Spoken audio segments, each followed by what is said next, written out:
Hello, everyone. If you could make your way back to your seats, please. We're going to get started with the next panel. And if I could invite the panelists to join me up here. Whatever you want. Yeah. So sometimes we have the name order on the screen, and people are like sitting under their names, which works really well. Not today. You know what? Let's pour some water. Should we go in order? Oh, yeah.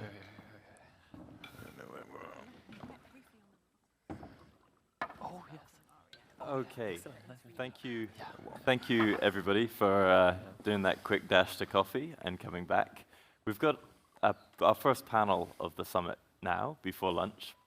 And this panel, part of what we do on Algorithms Day is we think both about the open problems for technical development of algorithms, but we also think about an emerging question which is very prominent in the minds of the research community, which is how should we fund AI research? So 10 years ago, we had most AI research coming from universities, as it had been for several decades. Fast forward 10 years, and now we have a really diverse set of stakeholder groups, all contributing in different ways with different advantages and different disadvantages. And what we try and do in this summit, in this panel, is we try and give a sense of how different institutes, different organizations are funding AI research, and we try to map out what those advantages and disadvantages might be. And we also want to be trying to bring about a change in the culture, I think, where an AI researcher could feel comfortable doing multiple different roles throughout their career, dipping in and out of different institutions, organizations, styles of business. And so really that's what this panel is about, and we're extremely fortunate to have a really high-level lineup today. So going around from my left to my right, we have Carmine Ventre, who is director of the King's AI Institute. We have Carina Namih, who's on the board of the Alan Turing Institute. As you know, it's sort of very large multi-institute effort in the UK to bring attention to our computer science researchers and bring about AI research, but also AI products. We then have Isabel Thompson from ARIA, where Isabel is a product lead. ARIA, again, another non-traditional organization taken from some models in different parts of the world that's looking to really do radical innovation in AI research and science. We have Jakob Mökander, who's the head of science and tech policy at the Tony Blair Institute for Global Change. And so we've been hearing a lot from the Tony Blair Institute recently, a lot of very exciting stuff on how we can use technology to overcome problems and empower, and how we can build upstream ecosystems. Going a little further on, we have David Berman. So David Berman, a string theorist, and when he got bored of string theory, I think went on to lead AI at Cambridge Consultants. And David and I have talked a lot about his research there. Both have this interest in AI for science. Very a pleasure to have you with us. And finally, we have Amal Moussaoui, representing SingularityNET, where she's the CEO of SingularityNET UK, and in general, the decentralized community to computing, to training, to thinking about shaking systems up. So thank you, everyone. What we'll do now is we'll just go around one by one, and you can take a little bit longer to say who you are, briefly describe the types of research that's done at the institutions.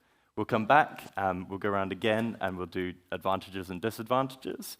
We'll talk a little bit based on that, and then we'll open up to the crowd for any questions, back and forth, before returning at the end for everyone to make a sort of mission statement on how they think we should fund AI research. Okay, so thank you very much, Carmine. Thank you. Can you hear me? I don't think you can. Now you can. Ah, you can? Oh, great. Fantastic. Okay. Good morning, everyone. I'm Carmine Ventre. I'm the director of the King's Institute for Artificial Intelligence and also the head of the Department of Computer Science. So we are the classical in the room, maybe. So we fund research as universities have been doing for a number of years. So it comes both from an investment in our own staff to spend time on curiosity-driven research, as well as we seek external funding from funding bodies like UKRI, etc. So at King's, we have a wide variety of things we do around AI. What we'd like to think about as AI is holistically and multidisciplinary, and we have various degrees of success, but we've been involved in 2 of the major funding streams that UKRI has funded. One was Transport Autonomous Systems, and the second one is Responsible AI UK. So there is this vision, and we have pockets of excellence, certainly in healthcare, finance and economics as well. And in computer science, we do what we can with the resources available, and I guess we'll discuss resourcing in this panel today. Thank you. Carina? Morning, everyone. So, yes, I sit on the board of the Turing Institute as one of the independent trustees. So, I suppose for a bit of color, the other hats that I wear, by day, I'm an investor in AI, mostly applied AI. So I have a fund with 4 other partners, and we invest in the early stage across Europe. We're called Plural. And before that, I started a business applying data science and AI to bio and pharmaceutical data. And so I joined the Turing a few years ago as a board member, and it's an organization that sits across multiple member universities, that draws funding from UKRI and other sources, and we really want to act as this convening body that creates these multidisciplinary groups that tackle grand challenges using AI. So the focus at the moment is in 3 areas: defense, climate, and health. Thank you very much. Isabel? Hi, my name's Isabel Thompson. I'm a product lead here at ARIA. For those of you who don't know, ARIA stands for the Advanced Research and Invention Agency. We have an initial £800 million funding commitment from the UK government, and we're looking to really support individual scientists and engineers to go beyond what they think is currently possible and push like the very edges of what's feasible, with the goal of creating transformational breakthroughs that can benefit society in ways that perhaps we can't even yet imagine.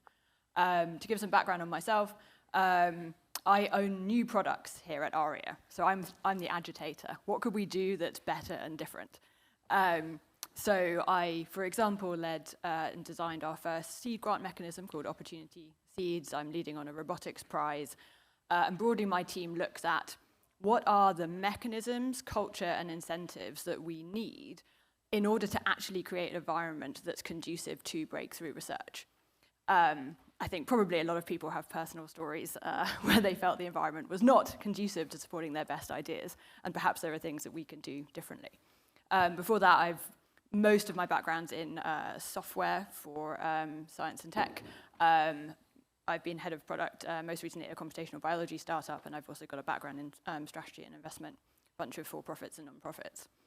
To tell you a little bit more briefly about ARIA and how we fund, I think it's pretty important to understand that we're quite different from any other agency in the UK, and that's what we're trying to bring, is some real diversity to the funding landscape.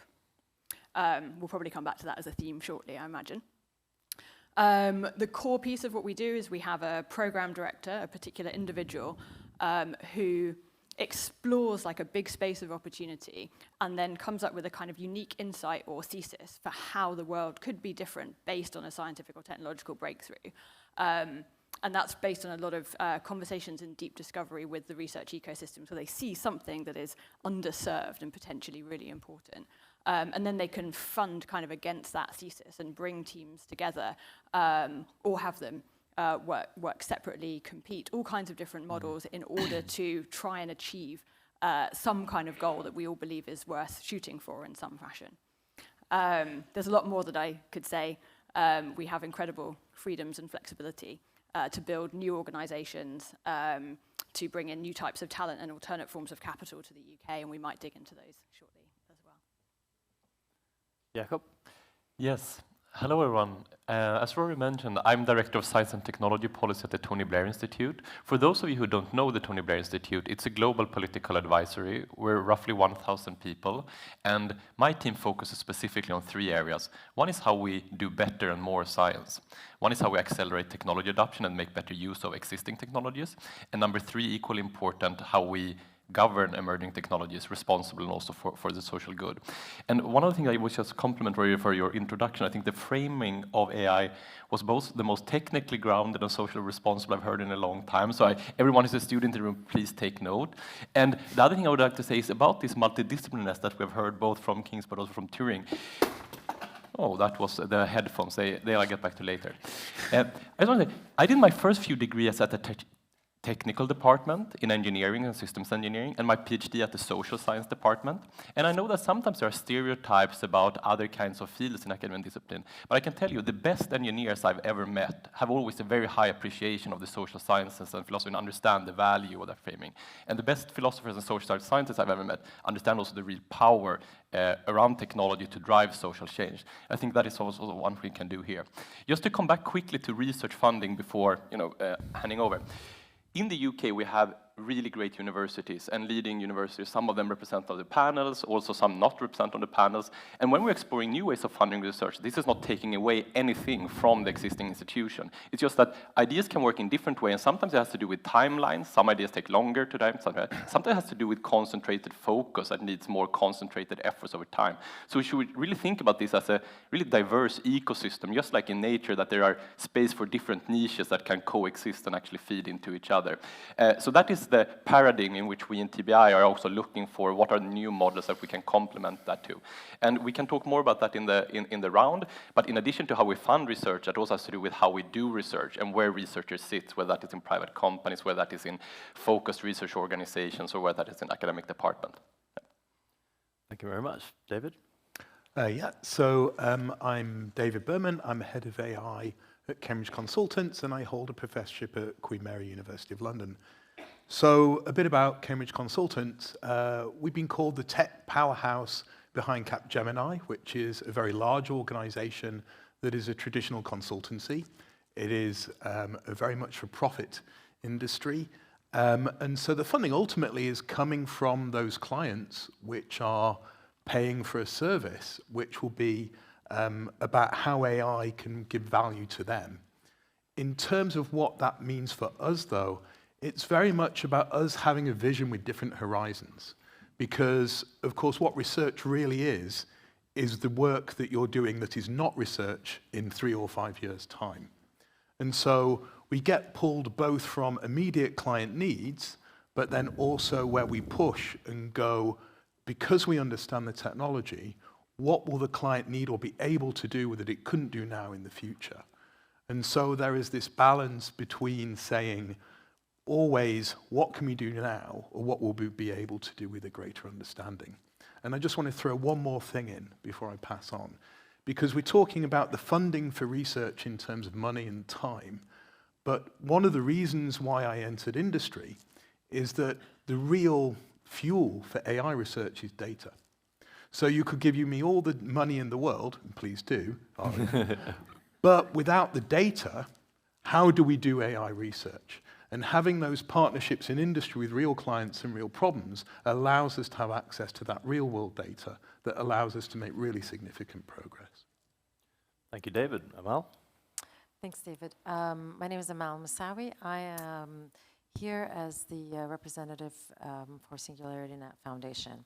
I'm new to this role. Prior to this, I was working in government on science and tech in cooperation with the UK and Europe. As you can tell by my accent, I'm American.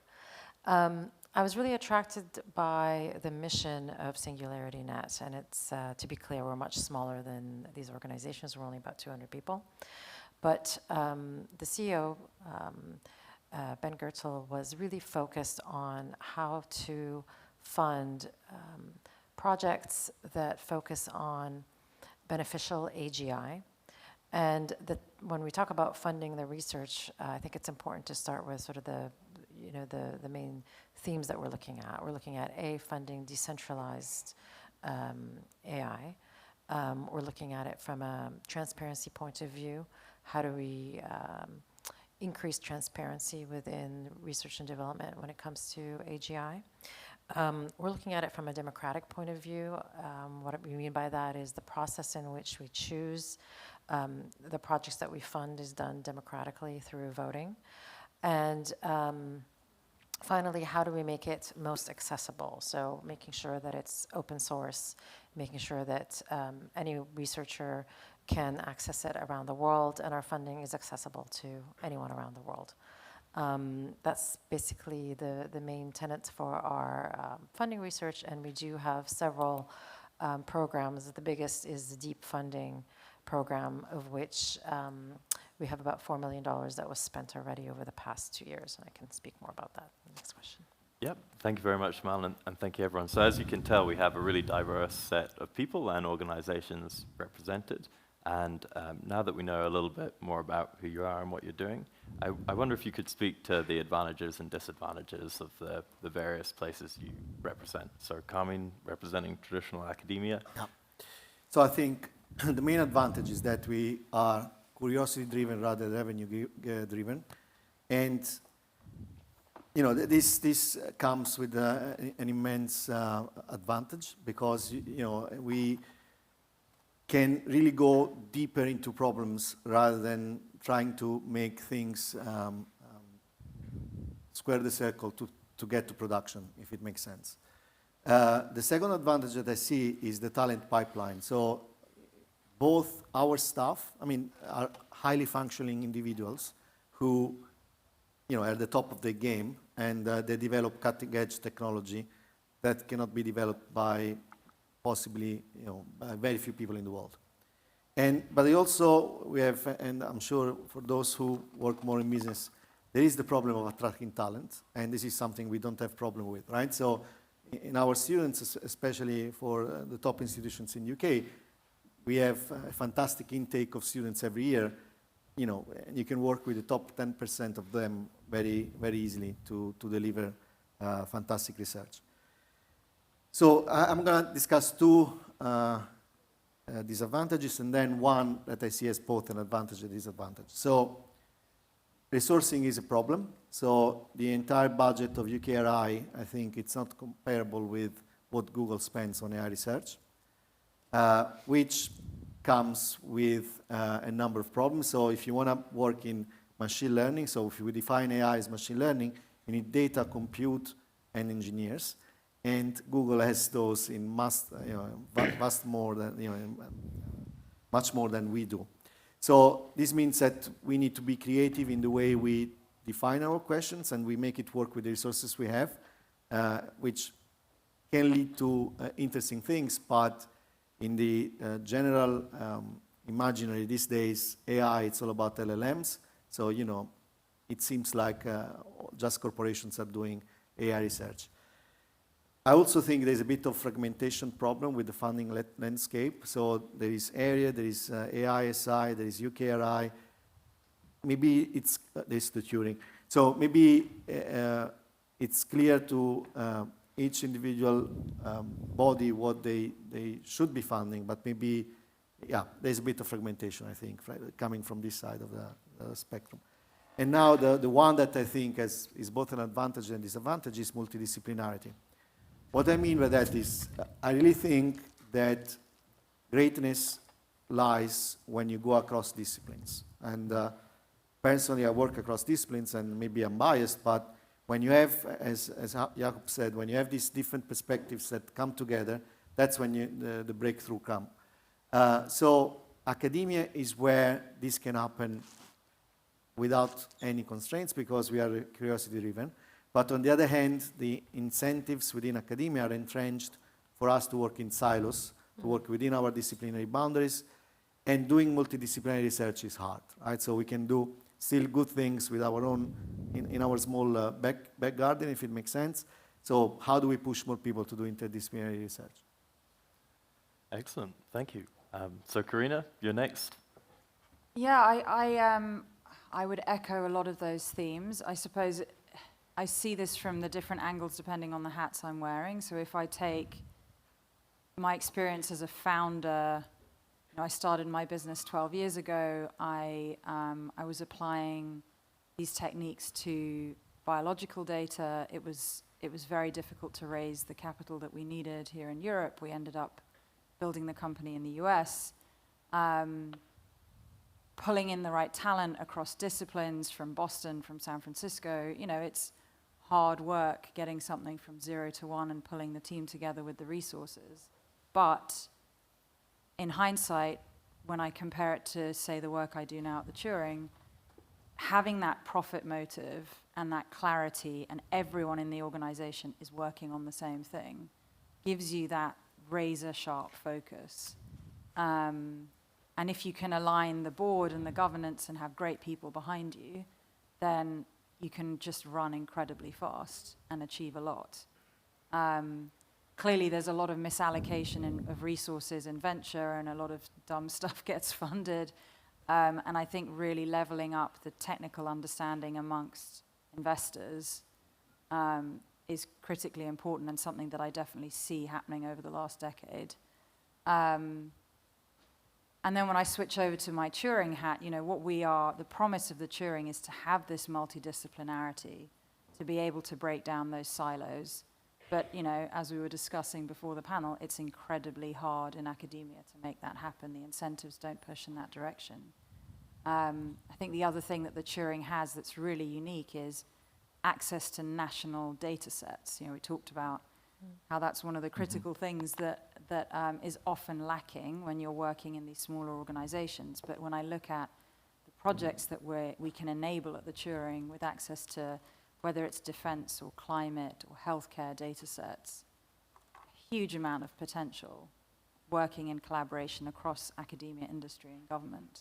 But the downside of the model is the sheer complexity of it, as opposed to that startup company where we were all focused on the same thing. At the Turing, you have hundreds of people pulling in different directions with different incentives, wanting different things from the organization.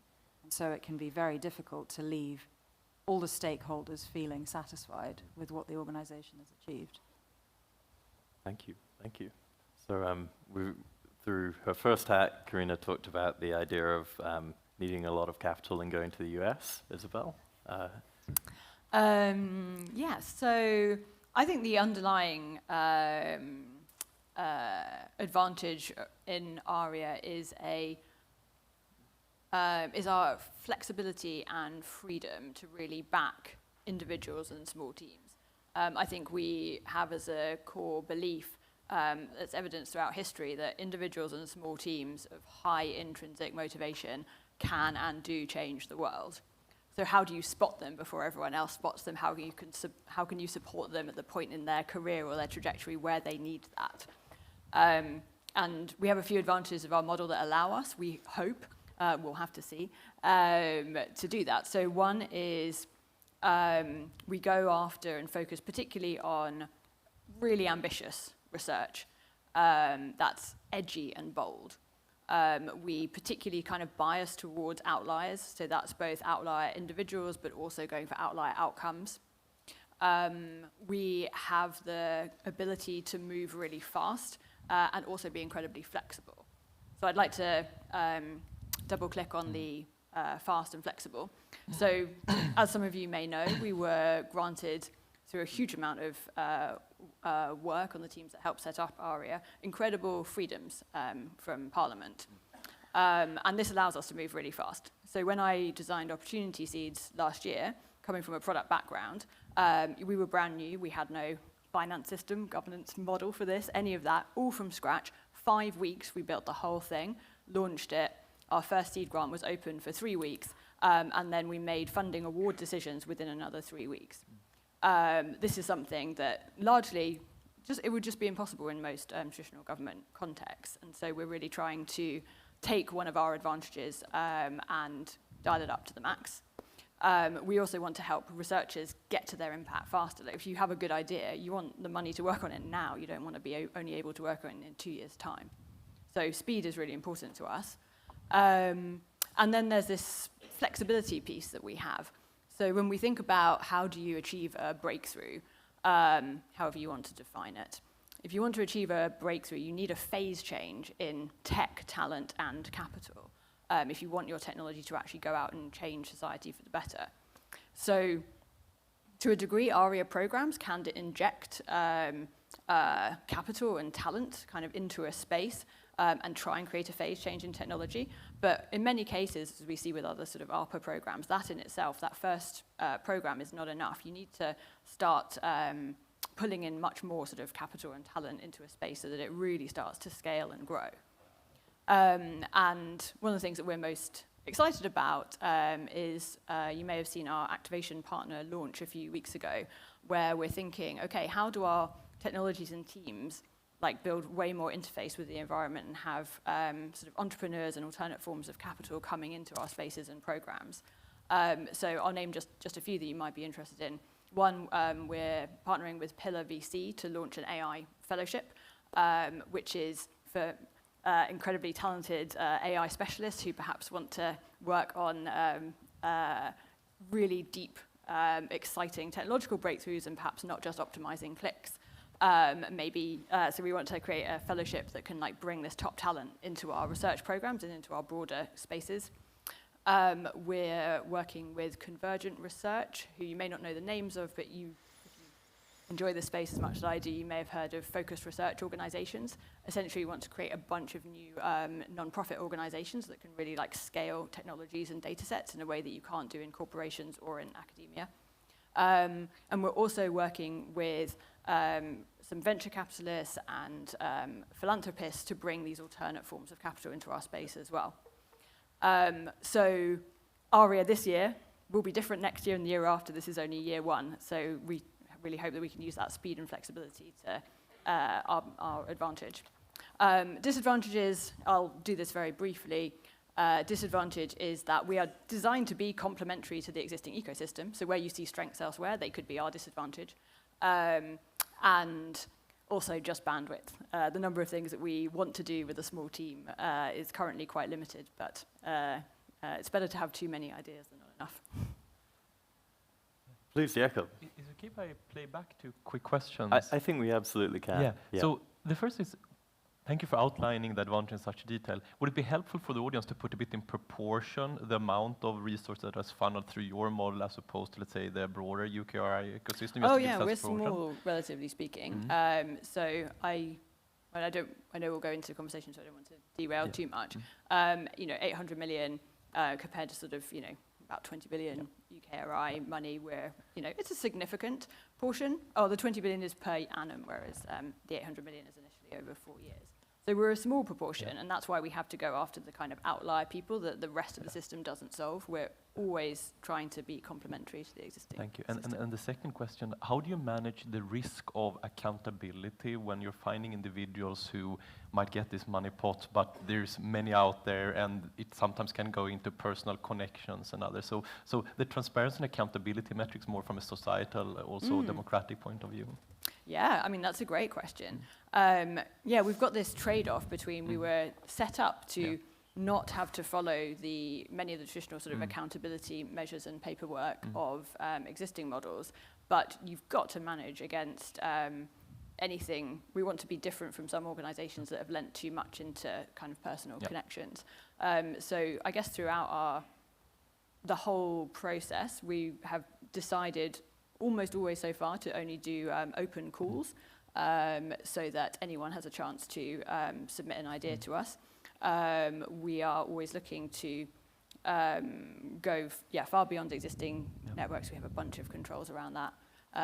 I guess I could go into a lot of but no, detail. I'll not derail the conversation. And also, I guess one element of that is also the people in charge of the different programs, right? Because at least I'm a believer is that no institutional structure work independently of the culture and the leadership who governs it. So a lot of this comes also down to the integrity of the people who are running it. First thing I should say, from the Tony Blair Institute, we are not a research funding body, and we also don't do research ourselves. So there's a bit of a different role here. We do a lot of thinking around how to improve science and technology ecosystem in different countries. And most of the countries we serve are actually developing countries, and they face vastly different challenges than we do in the UK or in the US. But I think one of the things that is really consistent across geography is that looking for more state funding is not always the solution. One of the things we hear, the proportion here between, let's say, now ARIA and UKRI, but it would be the wrong paradigm to go in and see how do we eat each other's cake. if we look at the broader ecosystem and includes private lab in that, we actually see that most scientific advances when it comes to LLMs and generative AI in the past year have been developed by a completely private organization. And how can we make public research institutions more competitive, whether that has to do with the conditions, with the salary, with the career path. Maybe it's unrealistic to expect that we can compete on salary alone, but perhaps we can together give a more competitive package when it comes to freedom, fulfillment, agenda setting, and also upping our game in terms of monetary compensation. And here there are a few models. So we're, for example, thinking a lot about, if you think in the past, things like the Bell Lab and other focused research organizations that you can set up that are time-bound. You can focus on a specific problem for, let's say, 10 to 15 years. This goes partly overlapping with what you were also talking before from an ARIA perspective, but it's not just about the funding, it's also where you do that research. You can fund that in existing department or as a startup or company, or really this focused multidisciplinary ecosystem. I think another thing that is quite important is research is to flatten down the hierarchies and create environments where everyone is really core and top researchers working together on it. And I think I did my PhD myself, and I saw, the different networks and the structures and the struggles that my PAs were involved in. And sometimes were contradictory incentives of not wanting to share or not wanting to co-author, not wanting to collaborate. I think this holds public research back. So to also create those focused research organizations that can work within given time frames and with flat hierarchies. The final thing I should say around this topic has to do with really just the scale of it. So for those of you who follow a bit of our policy work, we recently published a paper on robotics, urging the government to create a 100 million fund. This might sound a lot in this budget cycle. The government is very pressed for budget, as we have seen with retirement and energy fuel bills and so on. But still, one startup in Silicon Valley working on robotics can raise 600 or 700 million. So this is really not the path to go. What we need to do is to create incentives where private company want to co-fund and put their even philanthropic donation into public research organization. And I think here we as a policy organization can also have an important role to play and bridge those gaps. So happy to chat with each of you about that in the future. Yeah. So let's start with advantages. I think, and you can sort of all do some soul searching. Do you want to know about AI, or do you want to solve problems in the world? Because if you want to solve problems in the world, then what you've got to do with AI is linked to some other discipline. And we heard earlier about the notion of multidisciplinarity and its difficulty within academia. What I've been particularly proud of and embraced in working in a consultancy like CC is the incredible integration across disciplines. So as we're using AI to do things like design proteins that will be plastic eating and be very useful for the environment, we have got a team which involves AI people, lab people, bioinformatics people, and we literally do a 5-minute walk from the AI team down into where the real lab is, where the proteins that we design are tested and grown and so on. Or if we design an E. coli to produce muconic acid through genetic interventions, muconic acid is a precursor to nylon production, then we are actually involved with the lab that will grow that E. coli. You can see it bubbling away, and it's scary for a theorist like me. But the point is, I never had that opportunity in academia. In 20 years, I never once actually had the opportunity, despite often working at CERN, in making that leap from the theory that I worked on to something with an end product. And I think, as we all know, when we are, loads of you experts in optimization, there's that sort of greedy optimization where you locally optimize a task at a particular hierarchy. And that works to some extent.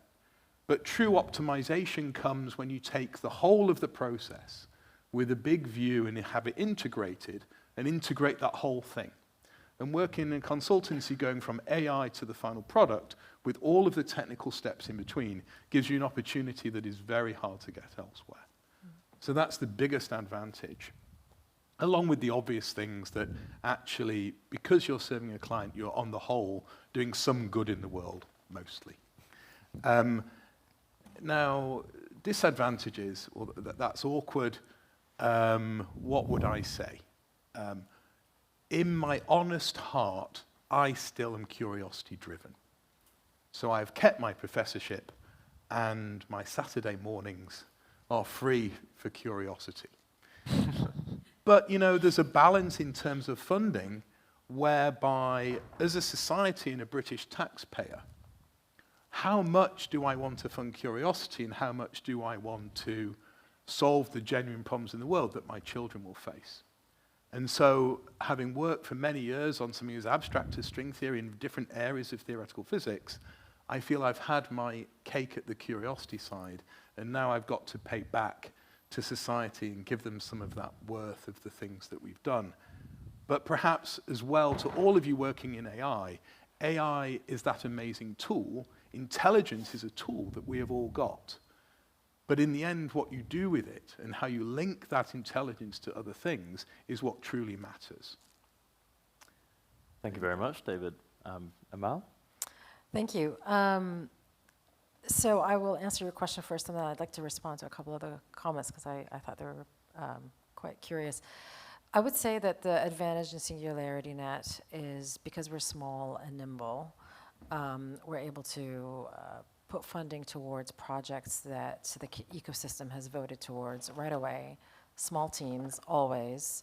And in terms of you know, putting in the right controls, as you rightly pointed out, Jakob, we do have a board that sits and provides professional academic advice to these teams. But really, they're left to their own devices to see. And we're really looking at R&D. We're not looking at commercialization yet, although our CEO has been creating a number of spin-offs where the researchers that we have funded who are interested in taking it over the valley of death, is what we call it in the United States, where you go from R&D to commercialization, and we're funding those in a very flexible model. Again, all small scale, but I really do believe, and this is a very, I suppose, American tenet when it comes to the importance from an R&D perspective, that it be really decentralized, that you don't want to have a top-down model. You want people to come up with their own ideas and make sure that they have access to funding. And that's really what benefited, I think, the United States ecosystem when it comes to most of our discoveries. The one thing I will say that I would question what Jakob mentioned is, I do think that if you look at all the big companies, mostly American companies I can speak about, a lot of them did get funding way back when from the US government, and actually a lot of the research was done by the US government labs, whether you want to look at NVIDIA or, and I'm not a historian, but there are people who have written quite a bit about this. So I would say we're doing ourselves a disfavor by saying that, you know, industry is providing. Of course, they're providing a lot of the new research because we can't compare to their funding, but they are certainly not interested in, you know, curiosity for the sake of just curiosity, to be clear. And we should be really careful about talking about getting funding, you know, where the funding would come from. So fundamentally, I do believe in the importance of, as all of you I'm sure do, in funding research projects for curiosity's sake. And that's where I would say the tenets are really important for each organization when we look through it.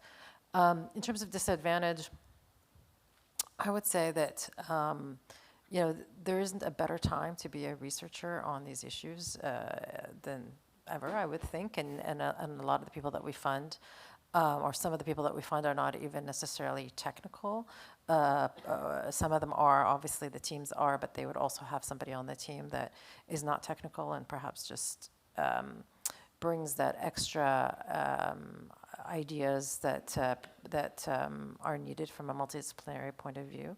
So that flexibility is key, and I think even though we are quite small, I would invite any researchers to take a look at us and take a look at if you're for your grant to get a grant. So, thanks.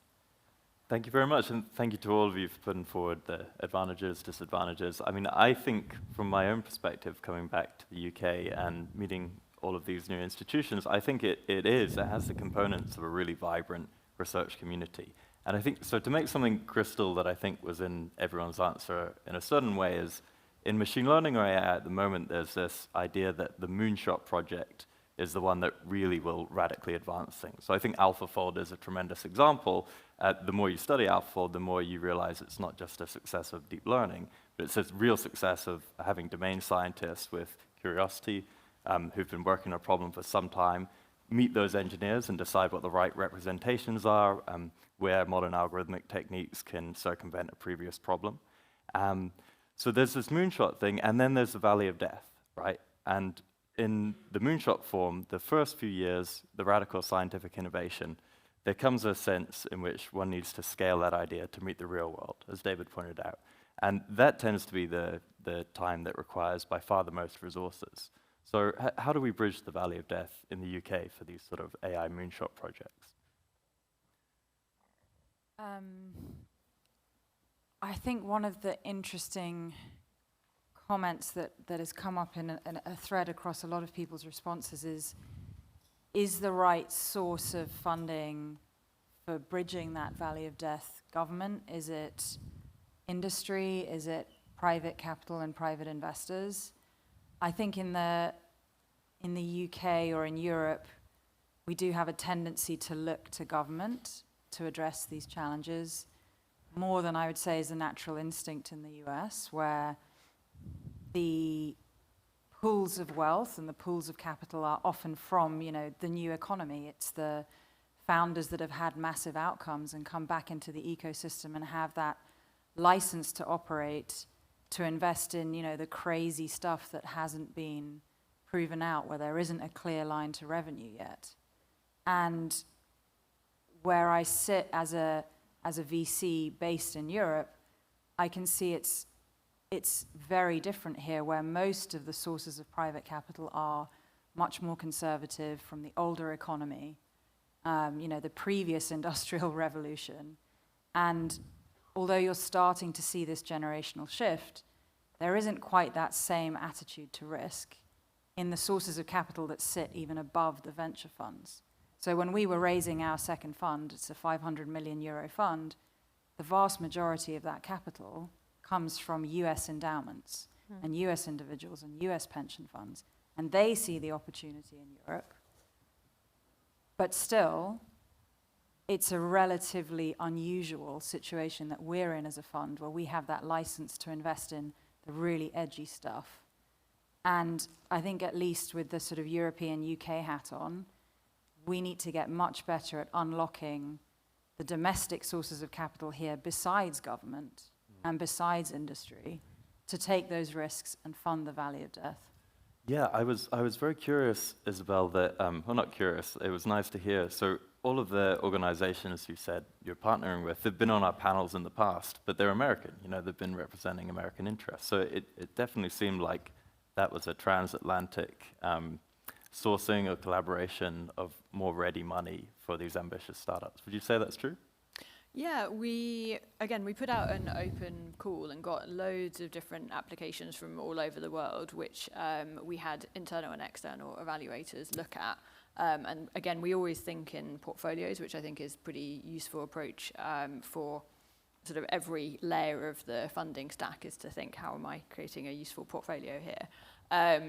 So in the end, we wanted to maintain a lot of relationships and partnerships with European and UK sources of capital, VCs, individuals, and our community building work will be quite extensive in that area. But we wanted to kind of parachute in once we saw all of the different things that we'd been presented with in the applications. We realized that, we wanted to bring in these things that exist in the US and don't exist here, and that people were calling out for. We know a bunch of researchers in the UK who've wanted to start new organizations, and they've ended up going to the US to do it. And that's partly to do with the path to thinking, what should my new organization look like? Just navigating our legal structures is so much more complicated than in the US. So we were like, okay, let's bring someone in who can build like playbooks and structures in a UK context, laying out the sort of legal structures and funding mechanisms so that it becomes feasible to create that path. And if there had been perhaps someone who was doing that with a track record here, we would have funded them. But yeah, we wanted to bring in specific things that we knew were missing in our ecosystem. I want to highlight to this group particularly that we kind of have 3 AI-related programs at the moment. and perhaps more will be on the horizon. One is in AI hardware, essentially, reducing the cost of AI hardware through some very novel approaches. One is in robotics broadly, particularly looking at kind of robotic bodies. But I'm working on a prize, so if anyone is working on hardware or software for robotics, keep an eye out for our prize, which will be testing some very advanced dexterity capabilities. If we get it to a place where we think it's worth launching, we'll see. We've also got one on safeguarded AI, a sort of technical approach to AI safety. And I mentioned that in relation to the Valley of Death because one of the things that we're got an expression of interest out at the moment is looking for a set of teams to who will initially fund to scope a new kind of organization that can demonstrate some of the new basic research capabilities and start applying them in a safe, to like sort of useful outcomes that are useful for humanity, whether that's sort of like energy management, climate, but we want them to not be sort of susceptible to the sort of differing sort of corrupting incentives of different forms. So like there's a big focus on what will the governance look like, and we're really open to ideas there. So if anyone has a hankering to build such an organization, then do check out, if you search for ARIA Safeguarded AI and scroll down, you'll see an expression of interest for that. And that's like thinking, how do you actually turn some of the ideas in academia to create impact in the real world beyond also the entrepreneurial model? So there are all kinds of ways that research can fail. Some of it is on a commercial pipeline, but some of it is on a sort of like public goods pipeline as well. So it's something that we think about sort of from every different angle, and we're trying to bring in the organizational structures and the capital sources that will help people glide over that valley to the beautiful countryside on the other side. And the Silicon Valley people might start wearing like trainers in the office and t-shirts and stuff. So maybe that'll help. I won't mention any names, but all black and coloured trainers. It's a really good look. Jakob, you had something to say, I think. Yeah, so I think a lot has already been covered. I just wanted to shed light upon a complementary model that we are currently also supporting up at Oxford, and just tell you a bit about how that structure came to be and what we're hoping to achieve with it. So in Oxford, there's something now called the Ellison Institute of Technology. It's still being set up, and it will only be fully operational in 1 or 2 years. But the idea is to really have a research institute that operates as university, but it's not part of the university, and therefore has some other affordances, also some constraints. But the idea is really to be able to compete with the labs also on competitive salaries, to work on real-world grand challenges, whether that is in healthcare, agrotech. It's also in government services, for example, improving how digital public services are delivered. And the reason why this model is interesting is developing a lot of AI and applied AI application can be very resource intense. And as long as that is driven by private organization, and researchers are often then instead maybe testing and verifying or coming up with postdoc frameworks for how to implement them, then there's still the private sector is in the driving seat. Whereas if academia or a public institution designs something, we can make, for example, privacy by design or social benefit by design. So whoever is building the technology sits with a lot of power, in a way, in shaping the direction of technology it takes. So we want to have a department that is not just doing basic research that other actors are then commercializing and deploying, but a center that is really building technologies, whether that is for AI in healthcare or AI in agrotech.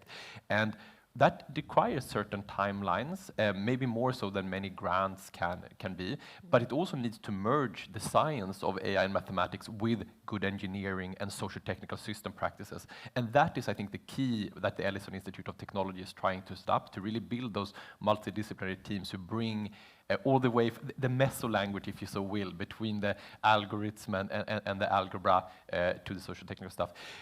What role is the Tony Blair Institute filling here? We're playing a bit of a project manager role to set up the institute, to selecting what the focus area should be, hiring the first key people. But in a very short time, this will be a very autonomous institution that is outgrowing us and hopefully contributes to flourishing of the UK research ecosystem for decades to come. And I don't know how official the numbers are yet, but we're talking more than £1 billion in the first investment. Yeah. Wow. I don't know how to follow £1 billion.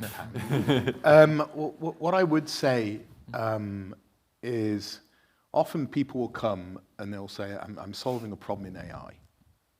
And then they think that's good enough as a project and that is the thing that should be funded. And maybe it should.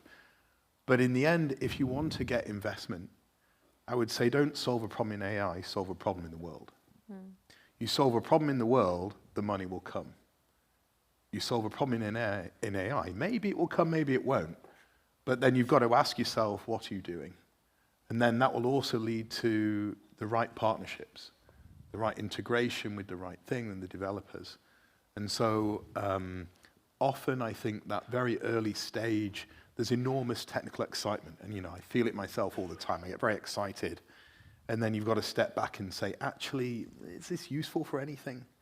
And I think then it's where you go, before you do then jump over that valley. Jumping over that valley is, what is the real world problem it solves? So the earlier you do that and identify that and build that in, the better. Great. I do want to have time for 1 or 2 questions from the crowd before we break. So does anyone have a burning question that they'd like to ask the panel in general, or? Yeah, so just up here.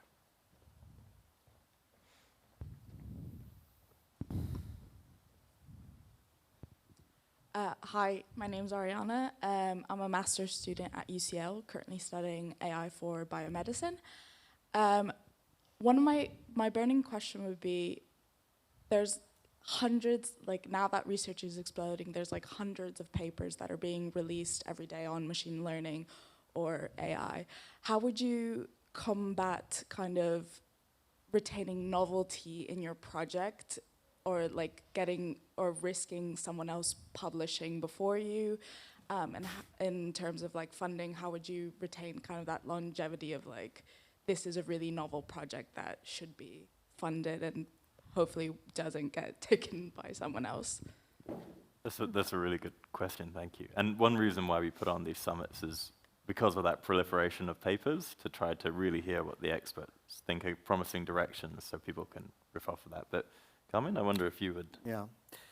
Yeah, it's there's a lot of noise in the system. I agree. So if you look at NeurIPS, I think, you know, they get more than 10,000 submissions, and there's going to be randomness in decisions made.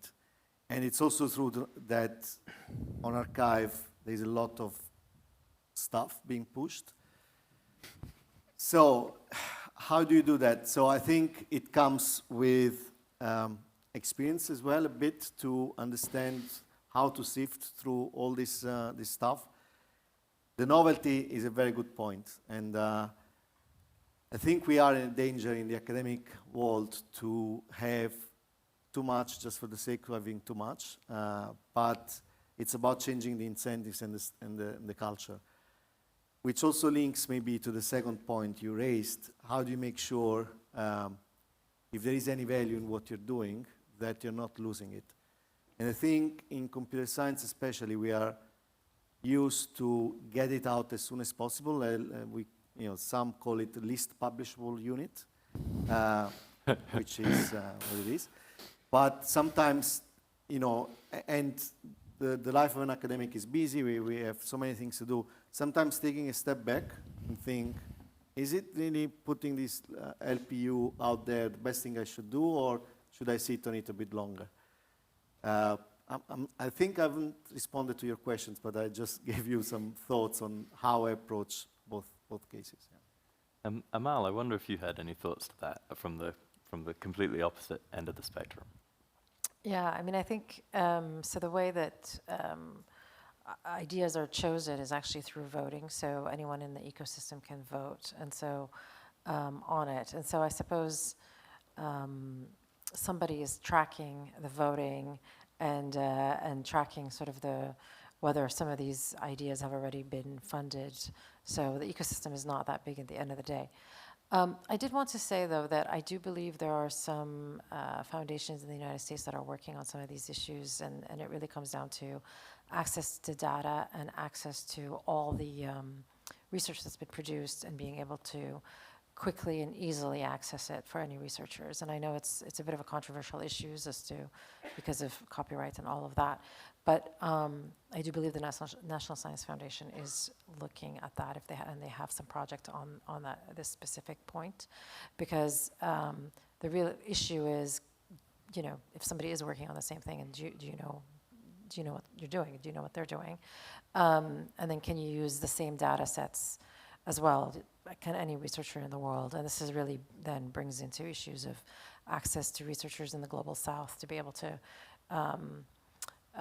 properly advance their research. And so this sort of points to a much, much bigger issue about data and its availability. And while it's privileged to have access to private data, and some institutions do have access to public data, I think the goal should be to allow everybody in the world to have access to the data that's out there within reason. So. Thank you very much. And so I would actually love to keep on going, but I am cognizant that we have to feed everyone, that lunch should be served, and that the next talk, I think, will start at 1:45. So this is a great opportunity to get involved with these different organizations, and feel free to come up and speak to the speakers after, or indeed at a later point. Yeah. You've been a wonderful audience and a wonderful panel, so thank you all very kindly for this morning.